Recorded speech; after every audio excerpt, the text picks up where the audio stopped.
Welcome to Seeking Numina, the Sacred Places podcast. I am your host, Elise Wells, and today I'm joined by Leah Middleton, also known as the Red-Headed Witch in online spaces. She is an author and a practitioner of Appalachian folk magic and traditional witchcraft. She shares her practice with those interested in blending magic with the mundane while exploring their ancestral roots, folk practices, and craft. After growing up in Western North Carolina, she relocated to the PNW in 2022, where she continues to write and owns an online company called Folkcraft Goods. And today we're going to be talking about magic from the Hilltops and Hollers, folk witchery, superstitions, and healing practices from Appalachia. And really, since this is a Sacred Places podcast, we're going to be talking about how incredibly sacred Appalachia truly is. Welcome to Seeking Numina. I'm your host, Elise Wells, and I invite you to connect with the sacred wild within and around you through Numina, or sacred sites around the world, and the wisdom they hold. Together, let's remember the old ways, build relationships with land spirits, and dare to reach out to the fairies. The sacred wild is inviting you to dance in the moonlight. Will you answer their call? Thank you so much for having me. Absolutely. Thanks for coming on. Yeah, I think you said it best. Like, Appalachian Mountains are a very sacred space, and anybody who even visits, I think, are truly captivated by the mountain and the landscapes. You know, whether you're from the mountains or not, like it just, creates some kind of like emotional tug at your heart. When you were growing up in North Carolina, Mm-hmm. what were some of the sacred places that called to you, like types of landscapes, like riversides versus groves, or was there a particular tree or even a specific place that you went that you were like, this is for me? Like just that Yeah. cozy feeling of sacred land. Yeah, for sure. So I really started to explore my hometown when I had the freedom of being able to drive. So, like when I got my driver's license, it was like a whole new world had opened up. And I grew up in a family that wasn't necessarily like an outdoor family. Like we didn't grow up going camping or anything. I really was introduced to that when I was in high school and a teenager, and all of my friends were starting to go on camping trips on the weekend. I was really introduced to kind of like the outdoors and nature and starting to build that relationship through my older brother and through friends. My brother actually always had kind of like this secret knowledge of very like hidden like trails and like campsites and stuff, just kind of like off the beaten path and not very like popular. Now, again, this was when 2010, 2009. So some of those trails have now become pretty popular. So I'll bring up one that locals to Western North Carolina, or even folks who have just visited, are probably familiar with, and that's Black Balsam Knob. So Black Balsam is a hiking trail off of the Blue Ridge Parkway in Western North Carolina. And my first time that I went there, it's now a paved drive, but it used to be nothing but a dirt road. And so that's when you know that you're going somewhere good. It's Yes. like a dirt road entrance. And the trail you're going on is like barely visible anymore because like, all of the rhododendrons have just like overgrown and the trees have kind of taken over. And I remember going on this trail for the very first time in high school. And it was just like, the trail up it's not a very steep incline, but you go through like this beautiful wooded entrance. It's just like a cast. I mean, you're just like engulfed in the woods immediately before you get to the top, and then it's we'll get there. Like this wooded area, I mean, the roots are just like exposed, and it's just like I don't even know. I still struggle to find words of how to explain how just like ethereal it is. But if you didn't know the trail very well, you could easily kind of get redirected and taken down a different pathway. But it was just it's one of my favorite places, and that was my first impression, was being like engulfed in this like wooded area with all these beautiful like roots on the ground.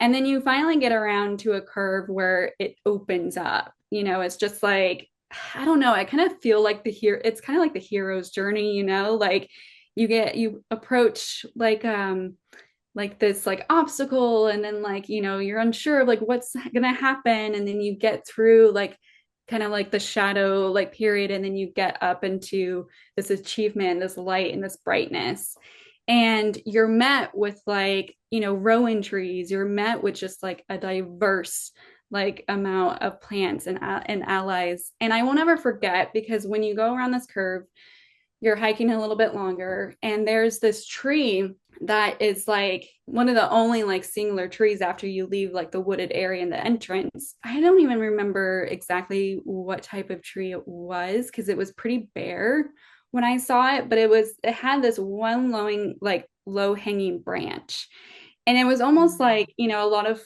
kids would like try to like hang from it or whatever, but I just remember like this tree just has, it is a guardian. This Mm-hmm. is the guardian of this knob, evoked like this beautiful essence. And I actually ended up getting married beside that tree years later. Oh. Yes. You hike a little bit more, and you kind of have to like climb over some rocks and things, and then you get up to the top. And I do believe that this is part of the Appalachian Trail, or at least there's like a portion of it that does go through. You're just overlooking Western North Carolina, and you just see like a sea of rolling hills, and they're blue, they're crisp. Like if you go in the fall time, it's stunning. That was the first hike that I did in my teens where I was like, holy shit, this is where I live. Yeah. This place is like much more than anything that I could ever really grasp a hold of. And it just like it woke something up in me, being able to recognize like how stunning and vast and remarkable that Appalachia is, and just how sacred it is. That type of energy that I will never forget the first time I visited. It left a lasting imprint on me, and it became such a significant place that anytime I had an opportunity to take someone new there, or to just retreat to myself, like that's where you could find me. Yeah.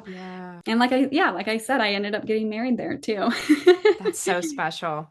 Yeah. It's interesting you share that about it being like the hero's journey because I had a hike exactly that is literally how I described it to the friends. We were with acquaintances, and it Uh-huh. was a situation where you learn you are not the same type of hikers because they pulled it up on all trails and they were Yeah. like, "All right, it says 2 hours and 34 minutes. We're gonna do it in 2 hours and 18." And they were like, "Yeah." You're like, And I was like, and me and my husband looked at each other, we were like, this is me at not. the end, because like Yeah, we love taking our time. I mean, I would never look at a absolutely. hike that way, like in my Yeah, life. Like, I know. if anything, I would look at it to let them know I'll be there twice as Yeah, long as it says. right. Yeah, like give Don't me wait for me four for dinner. hours. I'm Yeah. taking my sweet time.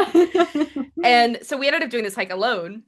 And it Mhm. was funny to reflect on at the end because they were like, "How was your hike?" And I was like, "It was like we were going through a novel." That's how I Yeah. described it. I was like, we were going through a novel of like this awakening of the land and what it showed us. And they were like, "Oh, we were just there were so many spider webs." Well, and I was like, "Oh man," like they had completely different experiences. But I remember like we set off on the hike and it was just a normal. It was July, so the leaves there was still some like leaves on the ground from the fall, but everything was very green and Mhm. verdant above us. And then, but everything was also brownish. It was a very dense forest, so it wasn't coated and covered with flowers or anything.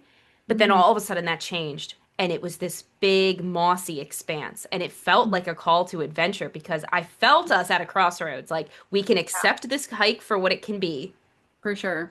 or we can be like, oh, they're gonna be at dinner way before us, like oh, like, Yeah. and we just texted them and we're like, we'll see you whenever we see you because we're gonna take our Yeah. time. So and then the moss revealed more to us. Like we sat and we Mhm. took time in there for maybe 30 minutes meditating, and like we knew it was time to leave because like the trees Yeah. opened the light and like it shone on the part of the path we would be walking to next.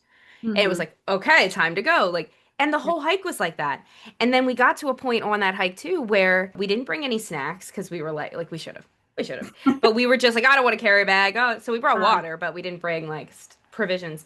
And I said to my husband, I was like, man, I'm kind of getting peckish. I don't want to rush this hike though. Turn a corner, Mhm. blueberries Yeah. Mhm. growing, Yeah. wild and safe to eat. Like Yeah. it was just the most guided experience. And I honestly, I think the Appalachian Trail is like that for a lot of people.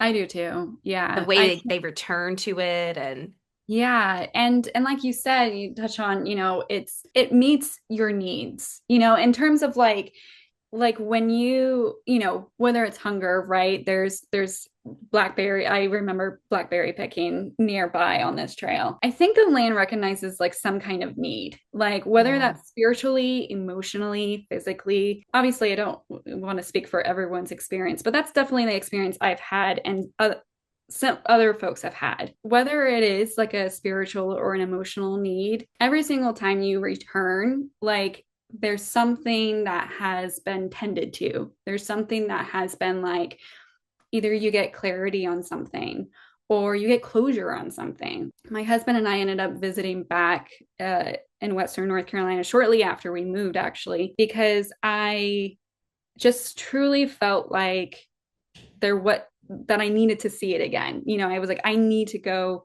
on this trail again. We kind of left in a hurry. It wasn't something that was really thought out, thought out.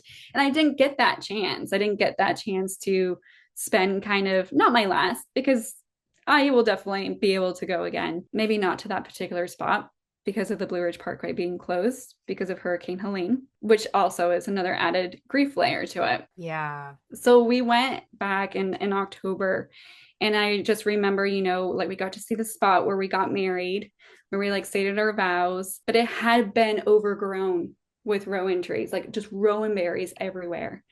And I was like, wow, like this feels significant to me in a way where it's like this trail has witnessed my growth since I was a teenager. In some way, it felt a communication of like a level of closure, being able to say, like, hey, like, this growth right here, this is the growth that you've been through.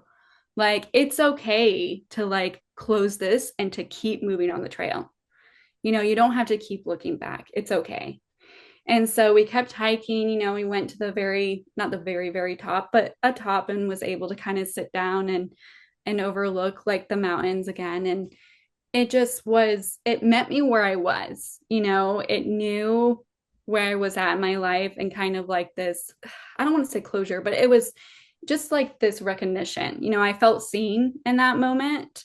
And I was able to look back on all of the other times that I had been on that mountaintop and just Yeah. like how far I had come in my own growth. It just met that need. It just met like it just was able to give me that hug and that reassurance that like I'm on the right path and it's okay if that path is not, the same path that I have taken before. That's beautiful. Yeah. I actually do want to talk about that grief if you're up for it. Yeah. How have you noticed, or have you noticed, a difference in the land after natural disasters like the hurricane that came through the Blue Ridge Parkway? Since I've not yet visited after the hurricane, I still have my brother there. I still have my nephew. I still have friends and family that are there. I was kind of talking a little bit about it with a friend the other day that like it feels like a dream, like being away, like witnessing it from afar and seeing like photos or news articles talk about this is still closed, this route is still closed, this road is still being recovered, or there are no plans for it to recover. It's a grief that I can't really put exact words to because when it happened, I just was in a state of shock, knowing that when I do go back home, it's not going to be the same home that I knew. I'm Yeah. trying so hard not to cry. I'm You're so doing, oh no, we get real on this podcast. I yeah, definitely cry about every other episode. yeah, And that is something land does for us is it meets us where we're at and it loosens us. Like a yeah. lot of my students will be like, I don't know why I'm crying standing in front of my tree. I was here 2 weeks ago, nothing, and I'm like, because land gives us permission to be vulnerable and in Yeah. fact encourages our vulnerability, even that ability it has to heal our like you were sharing, it gave you that encouragement to continue on the path. Mm-hmm. That is land's gift to us, is I feel like it always regulates, it wants to regulate energy. It wants things to go in natural order, which Right. natural order is flow. It's Right. movement. It's not Mm-hmm. supposed to be, Mm-hmm. oh good, it's done. Button it up and, nothing in reality works like that, and land knows that, and it teaches us that in its own expression of the way Right. we move through a path, the way we hike a mountain. So I think with grief too, like it instigates shadow work. Land instigates shadow work quite Mm-hmm. often. Yeah. Yeah. And it's interesting too, because it's like it's a loss that I've not had before. I've lost people in my life. I've lost pets in my life. I've lost things in my life. But losing like an accessibility to a place Yeah. is just like, what do you mean I can't go there? Like, what do you mean that the parkway, like the highway there is not a thing? Like, I always Yeah. thought that I would be able to retreat back into like on those rocks in that woods. Like, and it feels like, I think grief too, like there's like an element of anger too, of like, oh my goodness, like this was always available. And like now where do I seek that comfort? Where to go Hmm. next? Where is that new safe haven? It's just different. I can't even really wrap my head around the fact that when I do go home, like we're not going to be able to like jump on the highway and go up. And even the French Broad River, it has changed its route. It has carved so differently because of Hurricane Helene, and it's a completely different river to me now. And I also look at it differently, like because of the element of, it has just it destroyed so much. Yeah. It really is such a reminder that creatrix energy is destroyer energy. Mm-hmm. Rivers are how we're here. We Mm-hmm. need them. They're our life source, but they also can be these destructive forces. Yeah. And I think the betrayal of like I can't just like you can't just go to that Mm-hmm. grove is also like the land is supposed to be that thing that's permanent. Mm-hmm. We should have it. It should be here. Mm-hmm. And it really, yeah, land just lets us engage with that question of permanence and Yeah. Mm-hmm. stasis, really. Like, what Yeah. is it? How can it really be? Yeah. And it's transformational, like grief is transformational. Like you're not the same person as you move through it. And there's no exact conclusion. You kind of just ask yourself and prompt the question of like, who, like how am I going through this and how do I move through this? And I think the land is a great like steward and guide in that way too, of being able to provide the scene for you to ask and kind of prompt those questions and work through it. And the Appalachian Mountains, whether it's that particular like spot that I admire and appreciate, there are others that still held me in the same regard too. It's being able to retreat there and be among like a company that allows you to sit there and allows kind of like this safe space to be vulnerable. Yeah, Mm-hmm. yeah. It's in the very opposite way. It's also like that with the wildfires in Greece, like Yeah. just these Mm-hmm. swaths of land, entire villages. There's an area in northern Evia where they still speak their ancient dialect of it's a Greek related language, but I mean it's a 100% individual language.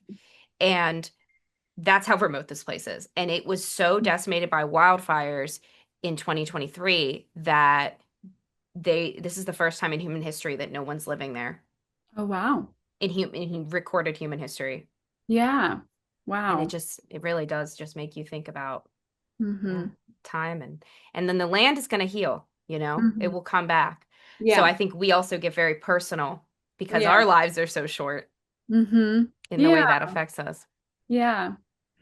So I wanted to ask you, how does the landscape of Appalachia feed into the craft that people practice as folk magic? I mean, because there are so many special places and magical places, I think that there's a lot of opportunity to perform and to work with the land in your magical work. I know I talk about hilltops a lot, but I can't help but also think about, a lot of the history and the folk records of practitioners and how they oftentimes perform a lot of rites and rituals on hilltops. It's actually, the inspiration behind my title is Magic from the Hilltops and Hollers. Hilltops, I think about witch lore, witches went retreated to the hilltops to renounce their Christian faith, to sign the book of the devil, and to essentially take back the autonomy of their spiritual beliefs. And then hollers, I think about like the grassroots efforts of granny witches and practitioners and healers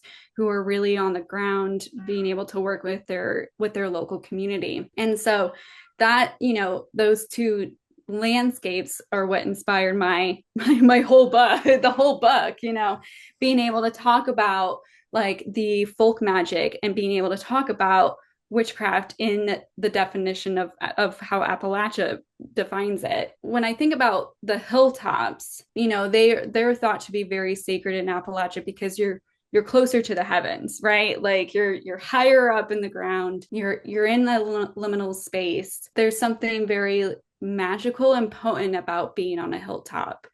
And I want to go back to the hero's journey because I think that as you're approaching the hill and you're getting to the top, you are kind of prompting the question of like this working, the intention, building up that energy of like, what is it that I am approaching this moment to be? What is my desire? What is this collaboration with the land and the mountain and the sky and the sun, moon, whatever time period you're at? I can't help but feel like, when like myself included, spending time in the landscape like that, like it's going to have such a natural influence in where you go for your work. If I'm wanting to heal, if I'm wanting to cleanse, I might find myself at a creek or a river. Rivers have long been associated with healing work. Appalachia is no exception to that. It's also been a space where baptisms were performed. I was baptized like outside in nature. I was not baptized in a tub in a church. Right, that's cool. Yeah. And that was, in my ex-Southern Baptist days when I was very young. But even then, you can apply that outside of that doctrine, knowing and recognizing that a body of water is a sacred spirit to work with when it comes to cleansing and healing work and being able to kind of restore yourself. I always think of the landscape of Appalachia is like the first intimate spiritual relationship that Appalachians have and build. Historically, if you think about like the indigenous people that are present there and their relationship with the land and the immigrants that came as well, there's this consistent, like there's this mutual understanding that the land is a companion and a collaborator. A lot of like immigrants who lived, in rural areas and in Appalachia and in the mountains, they fostered the land, they took care of the land in hopes that it would take care of themselves too. You think about a lot of them having to grow their own food. The land in some ways became like a key communicator of like, when is it time to harvest? When is it time to plant the seeds? I'm so fascinated by like, the superstitions that are in Appalachia. And so much of it is around like just predicting, to be able to make the decision of like protecting someone from harm. And a lot of it's protecting like yourself, your land, the crops, and like your neighbors, your loved ones. The land really became like a great key communicator in that, which is why we see a lot of superstitions about like weather patterns or seasonal shifts. Is a long winter coming? Is it a short winter? So on and so forth. So I have one last question, and this one is maybe a little out there, but do you have any theories on why so many people go missing on the Appalachian Trail? And if the land spirits have anything to do with that? It just came to me as a question. I did not think of that before. I don't know. I mean, I don't know. I struggle with this because like the Appalachian Trail, like the Appalachian Mountains are so vast and they're so, like I said, even the trail that I went on that I had never been on before, the path was so thin that like if you had never been on it before, I feel like it would be very easy to get turned around. Yeah, and they're the maintenance on them generally. I mean, the Yeah. Appalachian Trail, for those who don't know, goes from Maine to Georgia. Hmm. If I think I'm remembering that correctly. Yes. Yeah. And it's longer than like it's so big. Like for So big. Europeans, it's like Scotland to Italy. Like it's Yeah. crazy It's how big it so is. yeah, it's so big. And I've had a few friends who have done like just like portions of it. They've taken like The 3 section 4 days. hiking. Yeah, section Yeah. hiking of it. I think too, like I can't help but also see such a reflection of, the region's history when it comes to that, because when you're like hiking on the AT, like there's trials and tribulations, like I remember dropping off a friend at one of the starts, and like I think it was like Daniel, it was up in Boone, so it was like Daniel Boone something, and then like met them, where was it, like somewhere in Mills River, so like it was a few days, and left them, they were in perfect healthy condition. I was like, you guys got this, it'll be just a few days, and they came back like just wounded, like just like limping, and like one of them was like using a stick to lean on because like his knees started to hurt, and I was like, Oh my what is gosh. happening? And I think that was just kind of like a reality check too, of just like it's not for the faint of heart. Yeah. Like, you've got to prepare yourself for sure. And so when I hear like folks going missing and things, I just think whether the spirits have something to do with it, I just think like if anything, it tells us that there needs to be more maintenance, or maybe more training, or maybe something like that, like because it's a hard trail to do. Yeah. For sure. Well, thank you for joining me Of on course. Seeking Numina Yeah. today. This Yeah. was an awesome conversation, and I'm really excited to read the book when it comes out and tell everybody where they can find you, pre-order the book, all of that good stuff. Oh, yes, the marketing portion, which I'm always so awful at doing. So you can find me in online spaces as the Redheaded Witch. You can pre-order Magic from the Hilltops and Hollers from any major retailer. I always encourage folks to also inquire with your local bookstores, support local bookstores. Yes. You're able to order it as well, and maybe even recommend it to your local library if you can too. We want to support our libraries. But yeah, and you can find me on Instagram. You can find me not so much on TikTok anymore these days, but primarily on Instagram is where you will find most of my shares and news and updates. Awesome. Well, thank you. Yeah, thank you so much for having me. Thank you for seeking Numina with me today. Join me at patreon.com/Elise Wells to support this show and get access to a library of rituals, exclusive videos, meditations, and more. To learn more about my upcoming retreats, book a tarot reading, or learn with me in workshops, classes, or mentorship, visit seekingnumina.com.